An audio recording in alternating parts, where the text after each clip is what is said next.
Long Covid, 5 anos depois, o que aprendemos? Explore as realidades surpreendentes do Long Covid 5 anos após a pandemia. All right, so today we are going deep on long COVID. Oh, wow.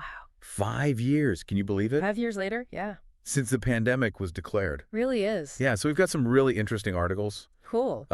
Personal stories, research updates, even some statistics to really give us an idea of what we're looking at here. Yeah. And, it's been a while since that initial panic. Right. So I was really curious to see what we've actually learned about what it's like to live with long COVID and where the research is at now. And I got to say, some of what I read was pretty surprising, even unsettling. Yeah, it is remarkable, isn't it? 5 years on, and there are still so many unknowns with long COVID. Right. It really highlights how much we have yet to learn about the long-term consequences of this virus. Totally. And it's not a quick bounce back for everyone. No. So let's start with the basics. Okay. The UCSF article defines long COVID as symptoms that last for at least 3 months after the initial infection. Okay.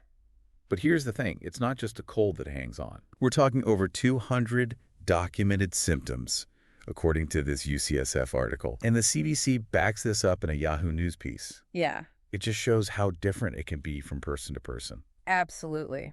And that is one of the greatest challenges, I think, with long COVID. Oh, for sure. Is that it's not a one-size-fits-all condition. Totally.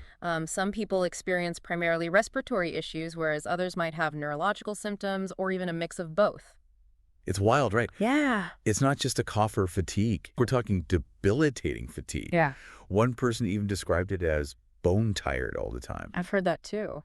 Can you imagine just feeling drained no matter how much you rest? Oh, gosh. And then there's brain fog, which just sounds awful. One person said it was like wading through shoulder-high mud. Oh, my gosh. I mean, that's some serious cognitive impairment. It is. And that's one of the things that I find most fascinating about long COVID research, trying to understand the mechanisms behind these really diverse symptoms. Like, why does the virus affect certain people this way and not others? Right. What is actually happening at the cellular level? Right. There's still so much that we don't know.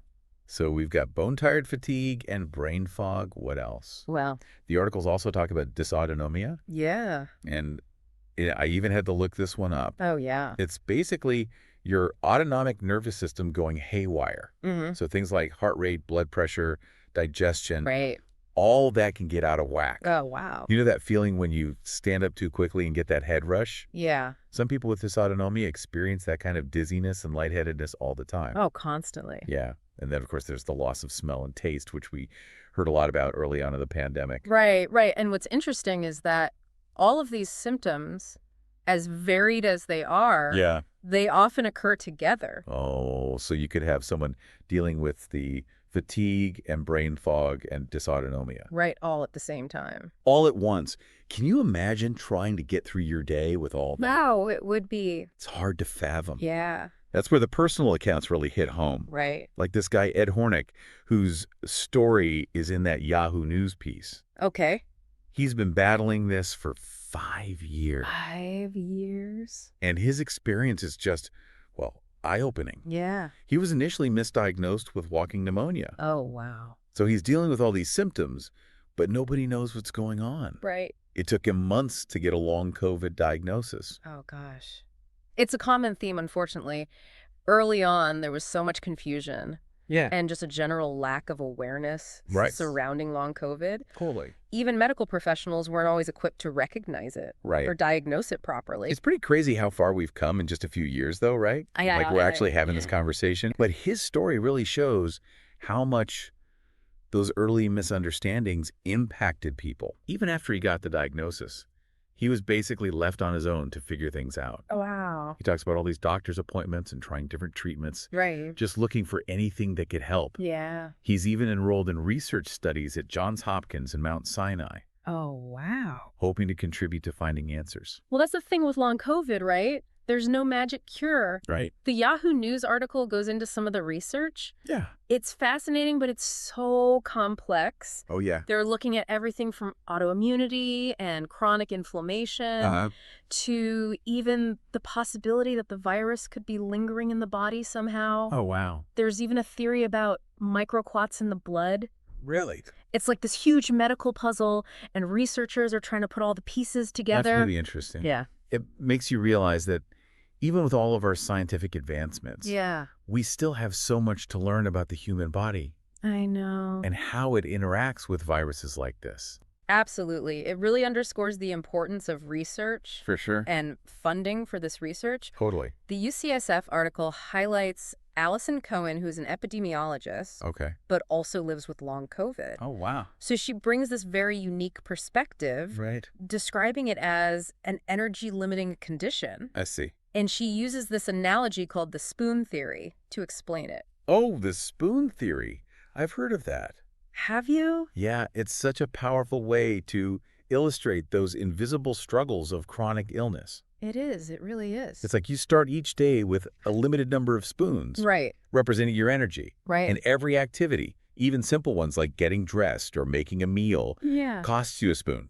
People with long COVID just have far fewer spoons to begin with. So they have to be really careful about how they spend their energy each day. It puts things into perspective. Doesn't it? Yeah. Like you can look fine on the outside. But internally you're just struggling. Yeah, you're struggling to manage your energy and cope with these really debilitating symptoms. And Cohen brings up another really important point. Okay. Every time you get reinfected with COVID, it's another roll of the dice. Oh, gosh. You could end up with more severe long COVID or develop new symptoms altogether. It's a scary thought. Yeah. Especially with new variants constantly emerging. Totally.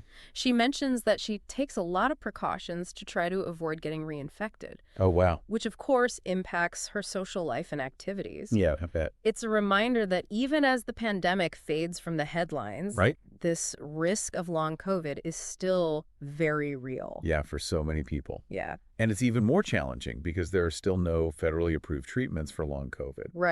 Cohen mentions this in the UCSF article, and it's kind of a bummer. It is, but despite the lack of a quick fix, research is advancing, and that's encouraging. Studies like the ones that Mr. Hornick is involved in are crucial for really understanding the underlying mechanisms of long COVID. And hopefully coming up with some effective treatments. Okay, so speaking of understanding the scope of this whole thing, our long COVID in America source has some really shocking statistics. Okay, let's hear it.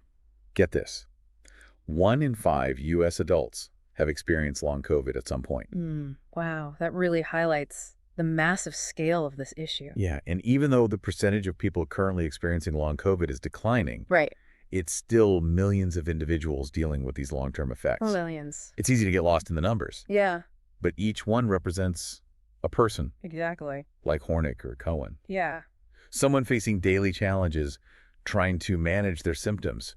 Navigating a healthcare system that is still trying to catch up. And the impact is beyond individuals. You know, it affects workplaces. Oh, for sure. Families, communities. Totally. The source points out that long COVID is contributing to labor shortages and increased healthcare costs. That makes sense. It's really a public health crisis with huge consequences. So we've talked about the symptoms and personal stories. Right. The research and the sheer size of the problem. Right. But here's what I keep coming back to. What's that? What can we, as individuals and as a society, do to support those living with long COVID? Right. Especially considering there's still so much that we don't know and treatments are limited. Yeah, that's the big question, isn't it? Like, what can we do? Yeah. It's something that Allison Cohen, you know, that epidemiologist we were talking about, right, who also has long COVID. Right. She really grapples with this in the UCSF article. Yeah, she talks about the need for a collective effort to reduce the risk of reinfection. Yes. For everybody, not just those who already have it. Exactly. It's those things we all got used to during the pandemic, like masking up in crowded places and staying home when we're sick. Right. They might seem like old news now, but they can make a real difference in preventing new cases. Absolutely. And I think it's also about kind of shifting our mindset a little bit. Yeah. You know, recognizing that long COVID is real. Yes. And it's serious. It's not made up. It's not something people just made up, right? It's about really fostering empathy and understanding for those who are struggling. Even just checking in on friends or family or colleagues who might be dealing with long COVID. Right. Offering support, like helping with errands, childcare, even just listening. Right. Those things can be so meaningful. Absolutely. And on a larger scale, we need to be advocating for more research funding. Yes. Better access to specialized care for these patients. For sure. And policies that protect people with long COVID in the workplace and in healthcare settings. It's a good reminder that this isn't just about individuals. Right. It's about our communities and society as a whole. Exactly. The ripple effects of long COVID are being felt everywhere. Yeah. And if we don't address this, the economic and social consequences are just going to get worse.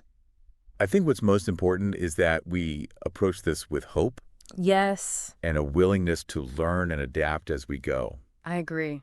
It's complex, but we're making progress. We are. We've definitely uncovered some heavy stuff in this deep dive. Yeah. But the research is moving forward. Right. There are more resources available now than there were even a year ago. That's true. And there's a growing community of people with long COVID who are sharing their experiences and supporting each other and advocating for change. Yeah, it's a marathon, not a sprint. Totally. But by staying informed and engaged and working together, we can create a future where long COVID is better understood, better managed, and hopefully one day preventable. I love that. Me too. That's it for our deep dive into long COVID. 5 years on. 5 years on. Wow. We hope you found this information insightful, maybe even challenging, but ultimately empowering. Yeah. Knowledge is power, right? It is. So use what you've learned today to spark conversations, raise awareness, and make a difference. Yeah, absolutely. Until next time, keep diving deep.